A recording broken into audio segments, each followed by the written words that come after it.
Hi, and welcome to the first Hangout on Air. This is Chris Radford, and I'm sitting here with Henry. He'll introduce himself. Hi, everybody. This is Henry from Henry's Avalanche Talk, and this is our first broadcast on the Google Hangouts, and we're really interested in hearing how it all goes. And we're combining this with Twitter questions you can ask on Twitter. That Chris will describe to you how to do that. Photos from Wayne Watson, off-piste guide in Val d'Isère, and also Jean Ribard, who skis a lot with Wayne, and also some photos from Chris from his experiences today and the windy Val d'Isère experience of the day. So we're going to talk about current conditions and then move into a brief discussion on the facts that we know about the Glencoe accident and a couple other quick little subjects as well. So welcome. So, what I think we've started the broadcast just 2 or 3 minutes early now. So what we're doing at the minute is we're going to hang on for just a short while, whilst we just allow a few more people to come online, and then so in the meantime, we have a picture of a group from Wayne Watson and Alpine Experience, one of their pictures of the day from this morning. So we're just going to go quiet for a couple of minutes, and then we'll get started. Thank you. Yep, thank you. Thanks for joining, and thanks for your patience over the next couple of minutes. And we'll get back with the chat.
Okay, so I think we'll get started now. Good. We've got a good little audience out there. Hello to everybody.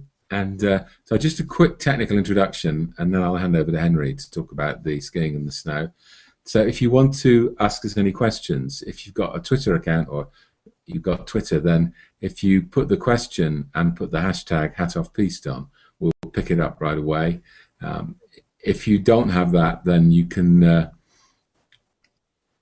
you could send an email to hat@Henry's Avalanche Talk, and we'll pick that up and then pick up the question and address it as best we can. And in the meantime, just watch the video, and at the end, this will all be recorded and be on YouTube and be on our website. So so that's enough of that stuff. And so what I really next wanted Henry to do was to tell us a bit about what the conditions have been like for the past week, and we'll take a look at some of these pictures.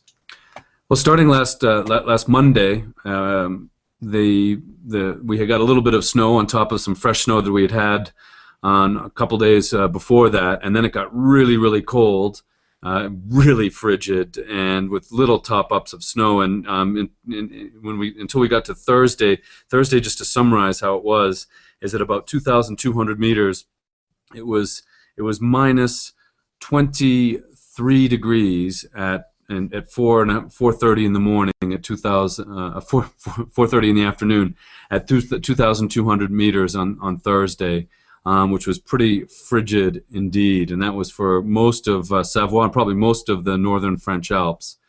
So it went from there to slightly warming up, and then on Saturday actually warming up to above zero at 2,000 meters.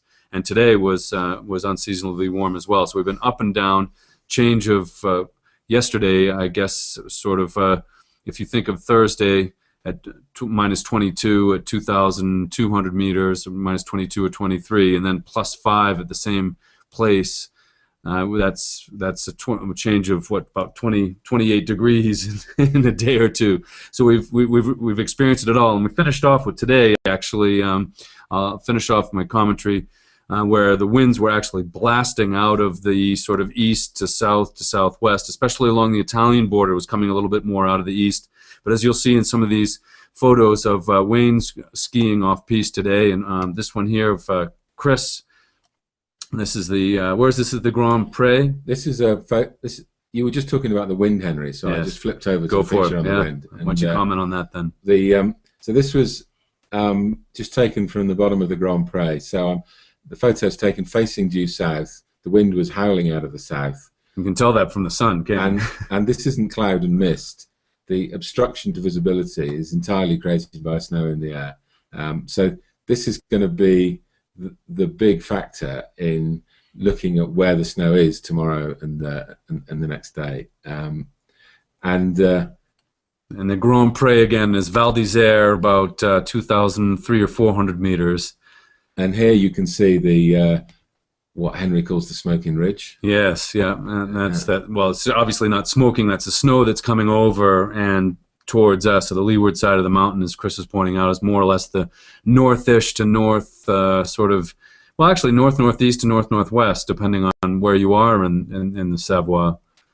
And by the way, yesterday we got a good top-up of about 10-15 centimeters, which was awesome, and there was no wind. And then it just sort of started heating up in the afternoon, and the whole weather system's changed, and the wind's coming out, and the weather coming out of the south-ish areas, as Chris just pointed out. And if you imagine this amount of the effect of this snow blowing continuously for a period of 12 or 24 hours, I guess what kind of consequences do you see? Well, you get some wind loading in this, whereas, as Chris said, this is where the best skiing is going to be, is on the leeward side of the mountain, sort of northish facing slopes, slopes that are protected from that strong southeast to southwest winds. And actually, Météo France is sort of favoring in terms of the instability. Surprise, surprise, is often where the best snow is. So the instability is going to be on the northish side of the mountain, slightly favoring sort of the northwest side. And because I guess through most of Savoie, the winds came out of the east-ish, southeast-ish.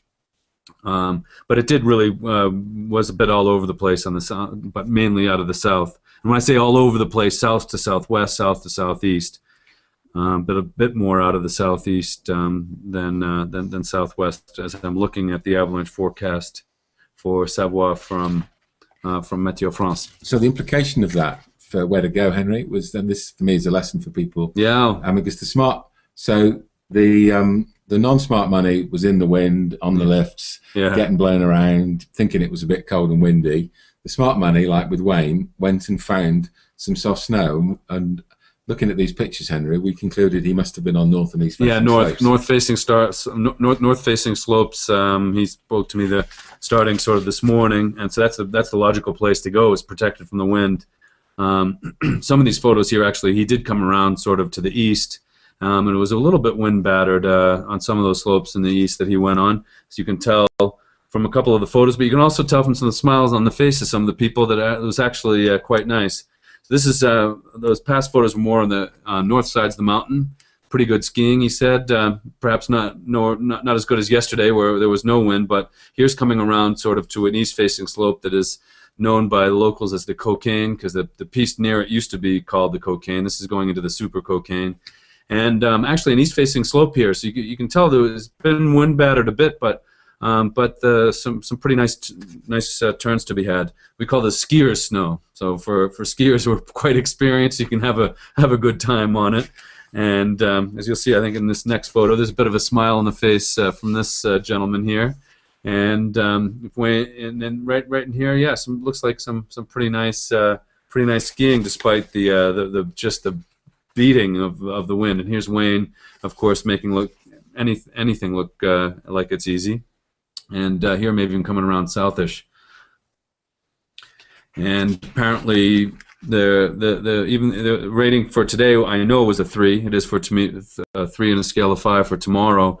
And there was no accidental avalanches, and the stability seemed to be holding up pretty well, except for these. Now, I was out there today and noticed, and I thought, this looks pretty stable. I can't see any avalanche activity. And then we get this report from Wayne in this picture. Henry, do you want to talk about this? These releases from glide cracks or down to the ground is for me a separate category, because even amongst the really smart experts, the technical guys like Alain Duclos and other people who have high level degrees from masters to PhDs and beyond, they still are struggling to explain these glide crack releases. In fact, they're struggling to explain it, and some of them have got some pretty good theories, but they absolutely are not taking any attempt at predicting it. These things go at early morning, even when it's very cold. As you'll see from I believe it was last Saturday, I have one photograph of a slope that went at 3 or 4 in the morning on a very cold morning at about -10 or -12. There was recently one in the last few days in the Val d'Isère. People know the L went at about in the early wee hours of the morning at -17. Very briefly, to summarize, these things, you just can't predict them.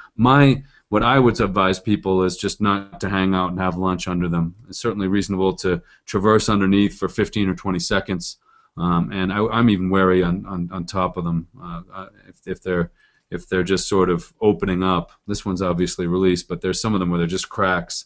I don't like to look at them, so I spend as little time underneath them as possible. But it won't completely put me off doing a slope like where this one went, is what we call the Little Lavache, about 2,001 or 200 meters facing north. I don't think it's too bad there. Because is it right to say, Henry, that because it's not triggered by a person, that you're not making the risk by going there? It would just be incredibly unfortunate timing. It would be really unfortunate. And that's why you just say don't hang around. Yes, but usually when there's natural releases, that's an indication that it's so unstable that even one person could really trigger something off from a different distance. Yeah. So when there's natural avalanche activity, usually that would indicate more a danger rating of 4, and that it's really dodgy. But these things are just so unpredictable, and they're different phenomena than our normal avalanche slab activity. But I think what you said is right, in that it's not an indication, these things, to not go in these areas. Although I think that some people are not going there. In fact, Wayne didn't want to go in there because of his not really being comfortable with seeing that recent avalanche activity, which. Yeah, I mean, the calls you make them on the day according to the clues you get and according to the facts around you and recent avalanche activity, and so that's I think that was a good call on his part. But I wouldn't condemn anyone for going in there and making a few turns and getting out of there. And what's the prediction what's the forecast saying, and the kind of outlook for the next 2 days, Henry? Okay, well, the forecast is for Sunday night tonight, 3 to 10 centimeters of snow actually starting in the middle of the night. Temperatures going down significantly, down to -7 to -10 at 2,000 meters. We could get 15 to 20 centimeters of snow in what they call the pre-Alps, the areas around Annecy and Chambéry, and the Massif de Bauge and Beaufortin. And then the higher parts of this area of Savoie, a little bit less. And then moving into Monday, the temperatures are going to continue to drop. We might get, but clearing. Does this make it riskier or less risky? I think with 5 to 10 centimeters tonight, that's not going to really change much in my opinion. But I do think that for the Monday afternoon into evening, the 5 to 20 centimeters that could come in with 50 to 60 kilometer winds for, again, this is the end of the day, Monday into wee hours of Tuesday morning, and the winds turning to the west. That could create some more accumulations of sort of 30, 40 centimeters of fresh snow on top of the wind-blown snow that you've talked about today, and that could form pockets of instability that could be very fragile on steep slopes of 25, 30 degrees and above, being triggered by one person, certainly by a group of people. So I'm thinking there'll be some great snow out there in these wind-protected areas, in and around these wind slabs, but definitely going one at a time on these areas, these localized pockets of instability. And I think wind and local instability brings us a bit into this accident that happened in Scotland from the research we've been just doing, Okay, Chris? yeah. Or did you want to finish up on anything here? No, I think that's great. And let's just now that because this has been a real shock in Scotland. Well, as it would be anywhere. Yes. So since this seems quite unusual, and I know we haven't got much information about it, but interested to see what if there's anything we can learn at the moment, Henry, from what's happened. Well, I think just to go to the real core of the issue, the Snow Sport Scotland Avalanche Information System for Glasgow, the forecast for the 19th, which was Saturday, said there was strong southeast winds were going to start easing, but the fact that there was strong southeast winds suggests wind transport, wind loading on the opposite slopes, which would be sort of the northwest facing slopes. And what they forecast was localized areas of hard wind slabs on west to north to east aspects above 900 meters. And they said considerable hazard, which is when you know the avalanche forecast system of 1 through 5 is pretty clear. It's a 3. But I think to the media and the general public, they tend to confuse the idea that the sound of considerable hazard with a high hazard. High is a 4, or very high is a 5. And I think considerable, the best way to translate that into everyday parlance is that you need to consider the risk. It's not that it's considerably high or not, but that an individual, mountaineers in this case, skiers, need to very much to consider the risk. It's not that it's so high that you shouldn't go out, which is often what the general public takes away when the media communicates the fact that it was a considerable risk. Any comments from you here, Chris? Well, I was really thinking that we should just have a look at the way that the Scottish present the avalanche risk, Henry. Yeah, which is quite detailed here, isn't it? Because they've got here this chart, which I'm sharing on the screen, by the way, Henry. Good. It's on the screen for everyone, which shows that this was the forecast issued on Saturday, which was the day of the accident, and it shows that there were these green areas indicating low risk everywhere at low altitudes and in the southwest to the southeast. And low altitudes, in your opinion, would be what? Well, below 800? Is that 800 meters there? Below 800 meters? Below 800 meters, yeah, in Scotland. Yeah. Mm-hmm. And then above 800 meters around the north, they're showing moderate, and they've got these little circles showing considerable in what they call localized. Now, what's and the little circles with orange are considerable. They're considerable. Right? So now I know you've talked about localized risk, Henry. Yeah. Probably were, because it seems likely that this group stumbled into one of these. Yes, localized risks. And I think the best way, because it's not very easy for the average person to understand, is it, this idea of localized versus generalized? But the way I describe it is that generalized is a whole slope could go of maybe 300 meters across, whereas localized would be pockets of 50 or 60 meters, and it would be the definition of localized for me is even 10 meters, 10 meter fracture line to about 30 or 40 meters maximum. Now, the other thing that I noticed, Henry, in the photographs is that by the standards of the Alps, there seemed to be very little snow.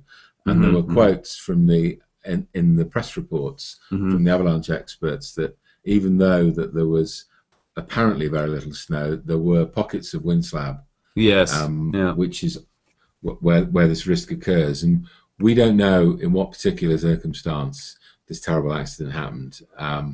And we don't know the slope aspect or the altitude or anything. Although they said it was the south side of the valley, which would indicate a north-facing slope. So it took me a little more, because in the media, on a couple of reports in the paper, they said it was on the south side of the valley, and I thought that was maybe the south face, but I think that, as you pointed out to me, that indicates a slope that's maybe facing northish, which would be consistent with that little graph that I'd like to come back to in a second, just to summarize it for our viewers. But the main thing here for me is this reminder that if we want to stay safe, we have to consider every pocket. Yeah.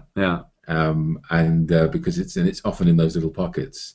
When I've been slightly caught out, it's been because you've not noticed a pocket, and it's released. And even a small-ish avalanche, let's say maybe 30, 40 meters wide, if it takes you over cliffs and various different other things, it could be really dangerous. So it's not only the size of the avalanche, it's what could happen to me if we don't know anything about the conduct of this group or anything. So we're not making comments about that. We're just looking at it, saying, can we learn something? Yes, And so I'd like to just summarize this graph that you have up here. So the green corresponds to low danger, which is from 400 to 800, with pockets on of those little dots with yellow on it would mean that that's moderate. So that's starting from east to west, going through north.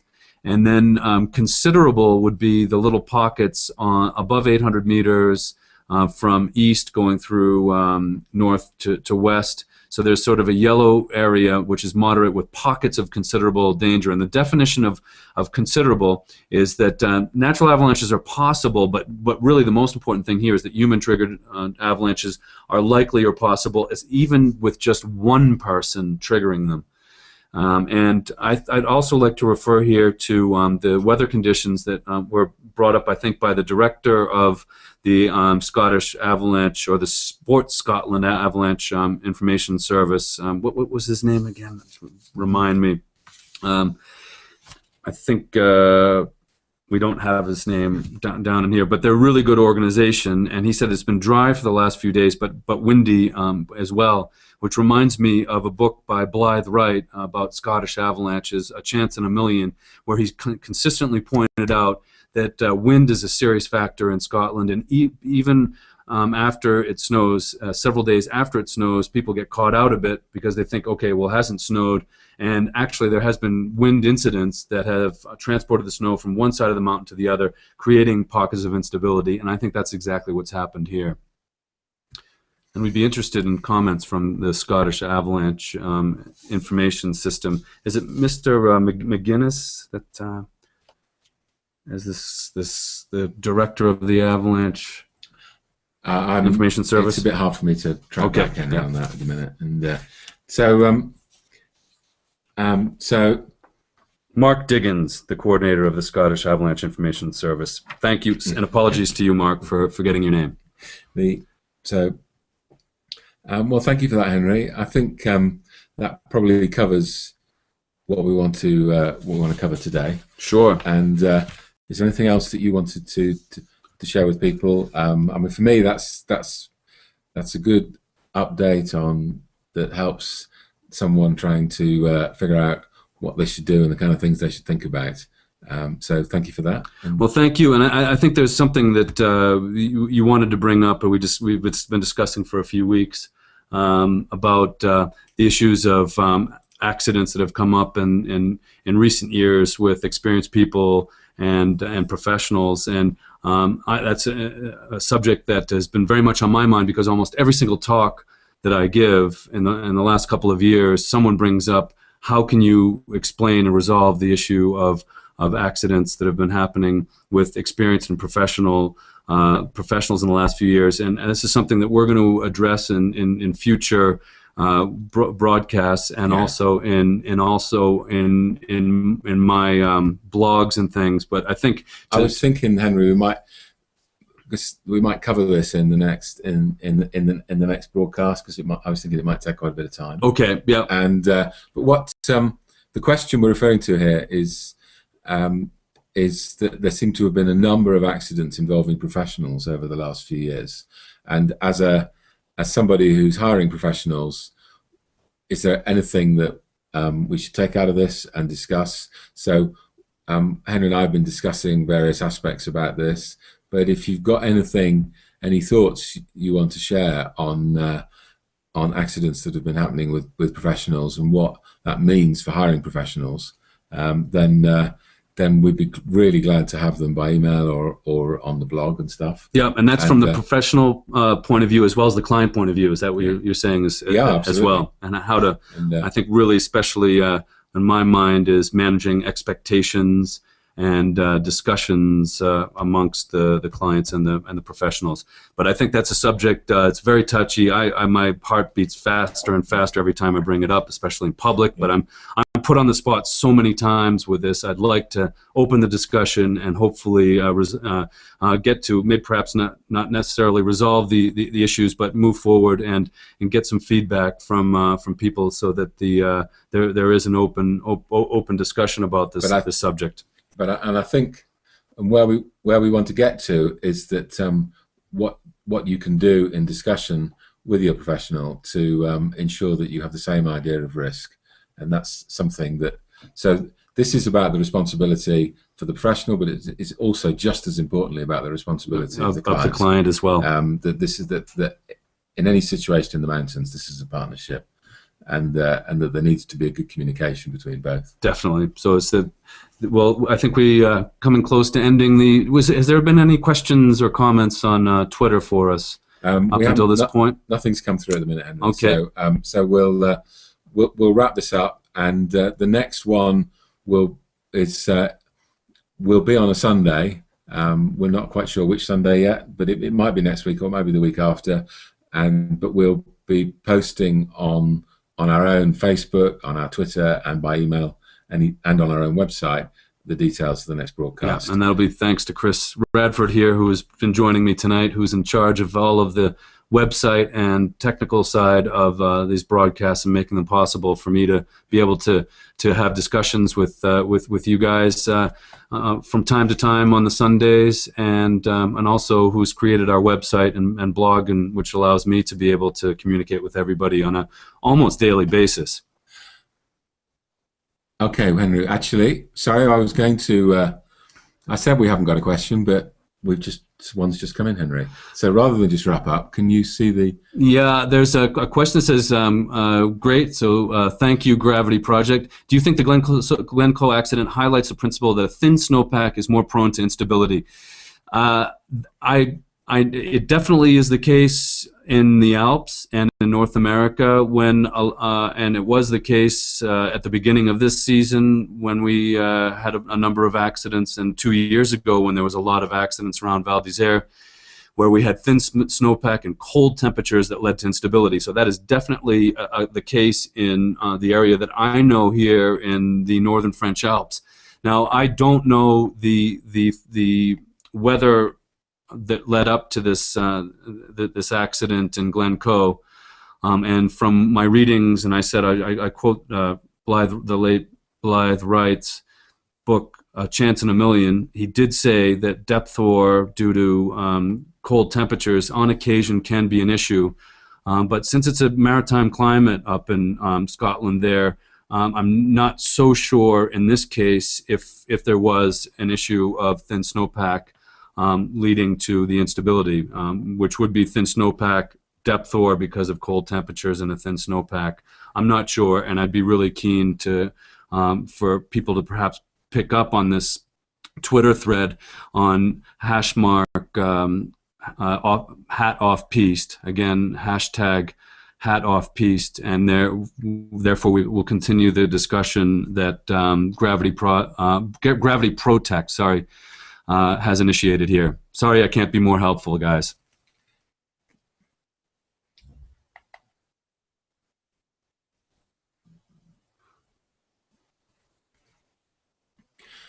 Okay, so Thank you very much, Henry. Thanks very much, everybody. We're all done, and we'll close this broadcast for now and put out a note about the next one as soon as we confirm the time. That's right. This will be recorded, so if you want to tweet this or re-listen to it or in any way bring other people into the discussion, back to this live discussion, which is recorded, of course. It will be where? On YouTube, on Henry's Avalanche Talk. YouTube. It will be it'll be in our YouTube channel on Henry's Avalanche Talk, but it will also be on the post of the this talk on our website, on the post announcing the broadcast. And you did that post yesterday, didn't you? So that broadcast. So it will be on our website and very easy to find. Great. Thanks for everyone for listening. Thanks for your very specific question there, Gravity Protect, and we'll see you soon and speak to you soon. Thanks, guys.